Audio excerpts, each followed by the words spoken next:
Sobat ASN, kami dari kelompok 2, peserta Latsar CPNS Angkatan 28 tahun 2022 yang terdiri dari pertama Richard Ferry Nugraha, kedua Wahyu Nugroho, ketiga Ibnu Yustia Ramadan, keempat Yulina Mingvianita, dan kelima saya sendiri Nirena Ade Kristi.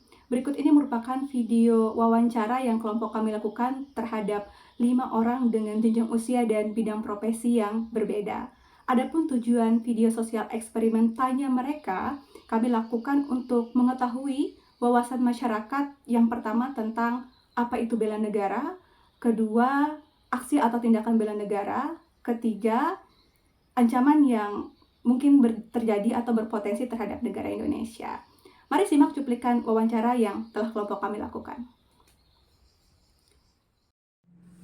Halo rekan-rekan semua, jumpa bersama saya Richard Ferry Nugraha. Kali ini saya sedang melaksanakan salah satu tugas saya di Latsar CPNS, yaitu berjudul Tanya Mereka. Nah, kali ini saya sudah bersama dengan salah satu narasumber ya, yang akan saya interview. Halo Pak. Halo. Boleh diperkenalkan namanya siapa Pak? Saya Arif. Arif. Ya. Di Universitas Palangkaraya di unit mana Pak? Saya di sini sebagai dosen di Universitas Palangkaraya di Fakultas FKIP. Oke. Menurut Bapak, aksi bela negara itu atau tindakan bela negara itu seperti apa sih? Sebenarnya kalau menurut saya aksi bela negara ini adalah cakupannya luas ya. Jadi masing-masing kita bisa melaksanakan perannya bela negara dengan salah satunya ya menjalankan tugas kita masing-masing dengan baik dan sungguh-sungguh. Itu salah satu yang bisa kita lakukan. Oke, dan itu kita lakukan untuk negara kita, bangsa Indonesia ya? Benar. Oke. Menurut Bapak, karena kan kita tahu ya, banyak kita sekarang sudah terekspos dengan yang namanya globalisasi. Menurut Bapak, ancaman seperti apa sih yang mengancam persatuan kesatuan Indonesia ini kalau bisa kita lihat di kehidupan sehari-hari menurut Bapak? Yang paling sering yang saya rasakan adalah banyak ide-ide atau nilai-nilai budaya asing dari media sosial ataupun seperti film dan sebagainya. Itu seperti mengikis kali ya? Berusaha menyerang nilai-nilai budaya Indonesia. Salah satu contohnya adalah seperti yang marak sekarang ada LGBT. Ya. Terus kemudian saya sering dengar kampanye My Body My Rights. Yes. Itu juga apalagi kalau kita nonton film Marvel ya.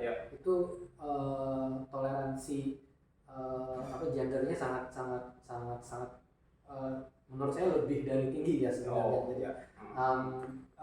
Takutnya kalau misalnya bagi kita orang-orang Indonesia yang memiliki nilai sendiri, itu akan berpengaruh bagi orang-orang yang memiliki filter yang tidak kuat terhadap budaya tersebut.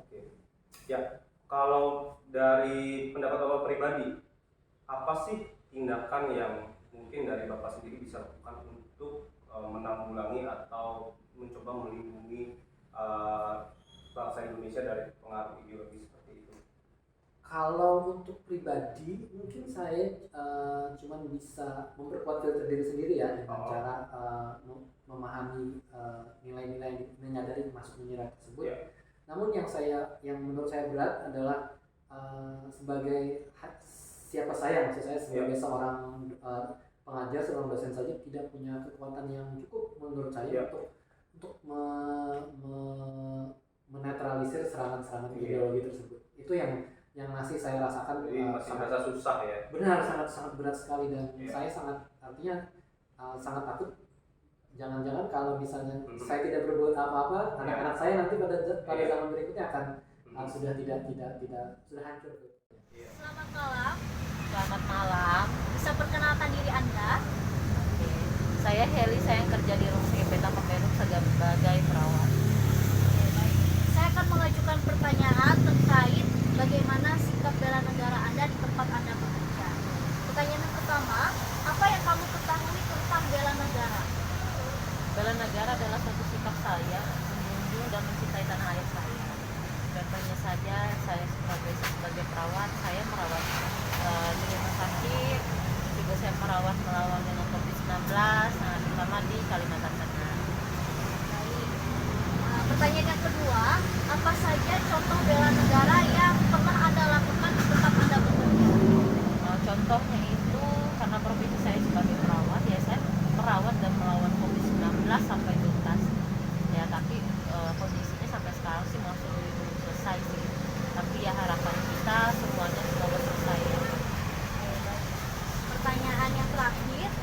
menurut Anda, ancaman seperti apa yang pernah Anda temukan di tempat Anda bekerja yang bisa mengancam kesatuan dan persatuan Indonesia yang biasanya Anda temui di tempat Anda bekerja sehari-hari?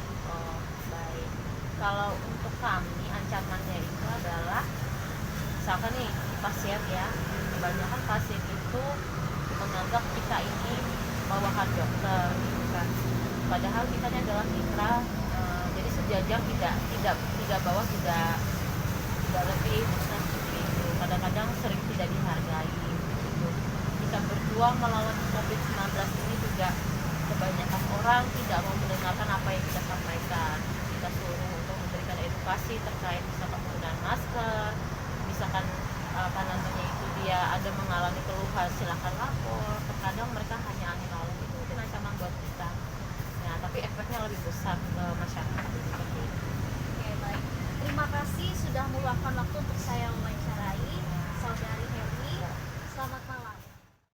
Assalamualaikum warahmatullahi wabarakatuh. Iya, jadi pada kesempatan ini saya sedang bersama Mbak Wilda. Mungkin bisa perkenalan dulu siapa? Dari mana? Assalamualaikum warahmatullahi wabarakatuh. Perkenalkan, saya Wilda, salah satu guru di Kota Palangkaraya. Kebetulan juga ASN di bawah unit kerja pemerintahan Kota Palangkaraya. Nah, ya. Jadi tujuan saya kesini sebenarnya ingin bertanya ini.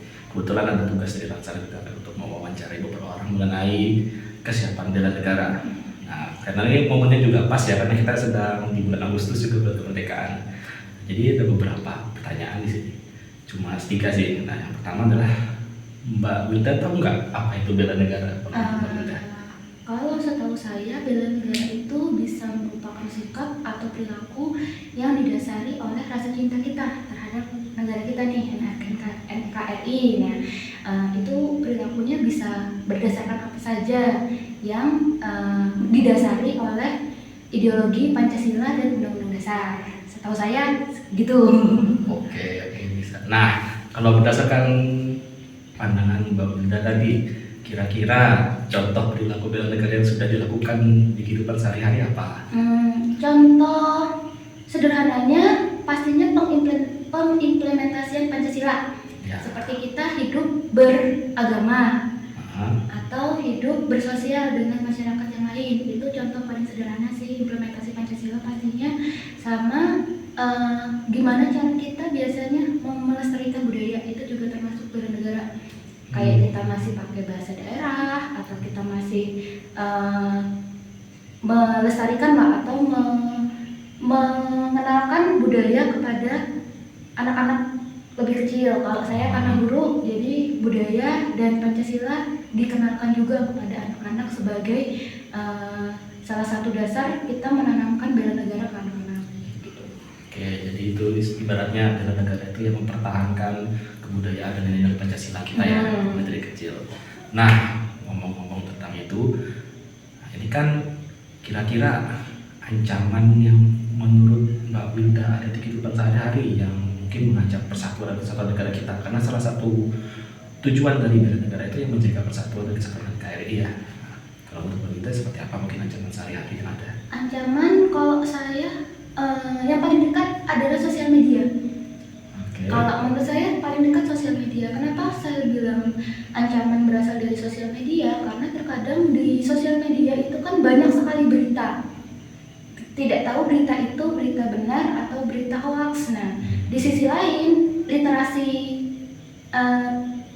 literasi di Indonesia itu menurut saya masih rendah. Jadi terkadang berita hoax sudah terlanjur menyebar, terus memicu perdebatan yang tidak penting. Nah, dari perdebatan tidak penting itu pasti jadinya akan ada kubu-kubu. Enggak cuman agama sih, banyak lah berita yang udah terlanjur booming, kita nggak tahu itu benar atau salah. Terus di dalamnya jadi debat, bla bla bla bla bla bla. Akhirnya kubu-kubu pastilah memicu perpecahan, walaupun tidak real, belum perpecahan yang besar, tapi menurut saya itu udah paling dekat lah sama kita. Halo, selamat malam. Halo, selamat malam nih. Boleh kenalan dulu ini dengan? Perkenalkan, nama aku Nimade Carolina Kezia Amiani, biasa dipanggil Olin, dan aku juga sedang belajar di SMAS Golden Christian School Palangkaraya. Aku kelas 12 IPS. Oh, berarti ini siswi semester tingkat akhir ya, bukan Iya, semester Miss. akhir karena masih ada 1 semester lagi. Iya, Miss, benar. Di sekolah pasti ada pelajaran PKN ya. Benar. Salah Masih ada, satunya ngajarin tentang bela Bela- negara. Iya, ada. Olin tahu bela negara itu apa? Iya dong, Miss. Aku pasti tahu apa itu bela negara. Nah, jadi menurut aku sendiri bela negara itu adalah cara kita sebagai bangsa Indonesia untuk menghormati dan menghargai, atau bisa dikatakan untuk menjaga bangsa kita itu agar tidak terpecah belah. Oke, nah sebagai keseharian sebagai anak atau sebagai siswa sudah pernah melakukan tindakan bela negara belum? Kalau dibilang sebagai seorang siswa pasti sudah pernah ya. Aku bersekolah karena pasti ada aturan, jadi aku harus ikuti aturan itu dan aku disiplin terhadap peraturan itu.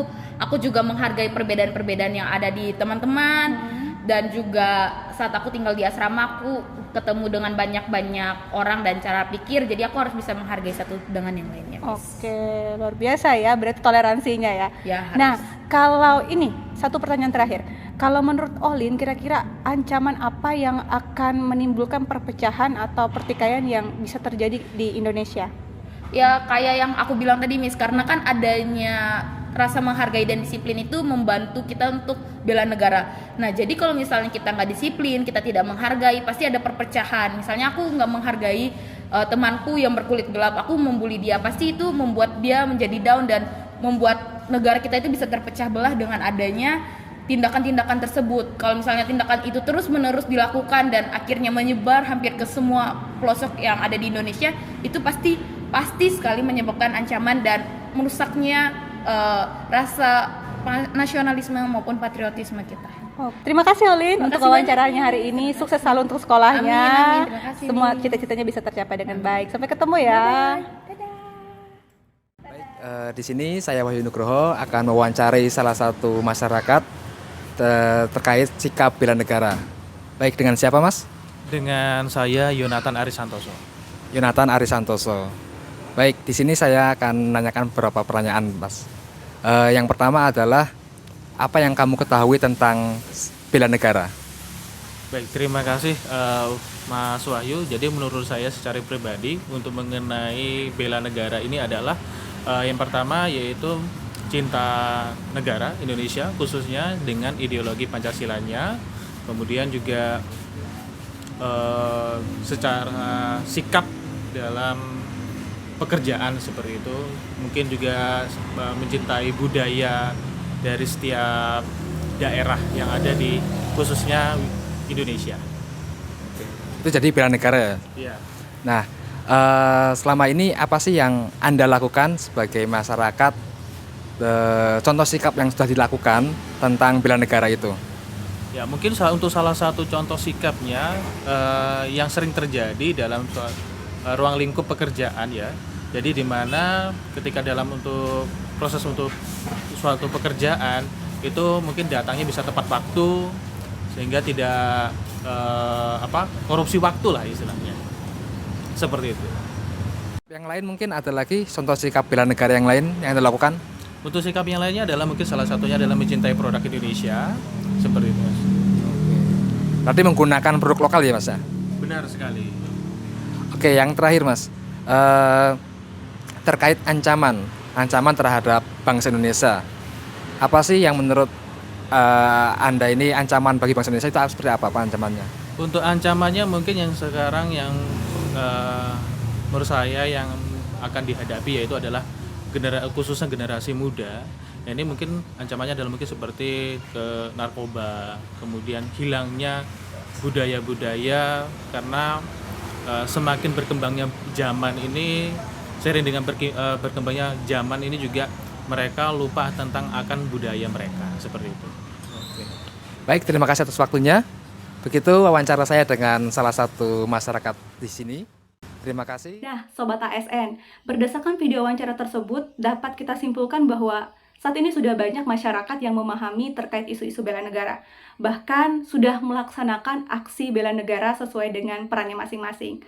Oleh karena itu, sebagai ASN, kita seharusnya ambil bagian dalam aksi bela negara. mulailah dengan menjalankan tugas dan kewajiban sebagai ASN di instansi dan lingkungan kerja masing-masing. Terima kasih sudah menonton video ini hingga selesai dan sampai jumpa.